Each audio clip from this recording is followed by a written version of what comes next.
Катарските власти соопштија дека е невозможно да ги исполнат барањата на Саудиска Арабија, Египет, Бахрейн и Обединетите арапски емирати, кои ги наметна на земјата со цел да се реши кризата на заливот. Официјална Доха соопшти дека и покрај продолжениот рок на барањата од 48 часа, критериумите се нереални и неспроведливи.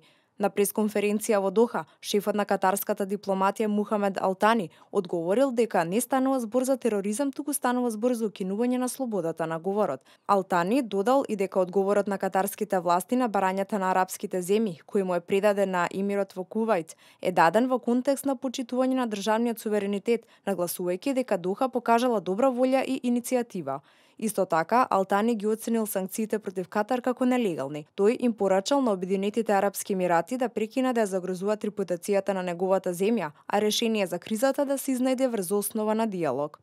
Уште од почетокот на кризата, Катар повикуваше на диалог. Уште од почетокот, ние изнесовме јасен став. Ако државата Катар направила нешто погрешно, подготвени сме да разговараме по тие прашања.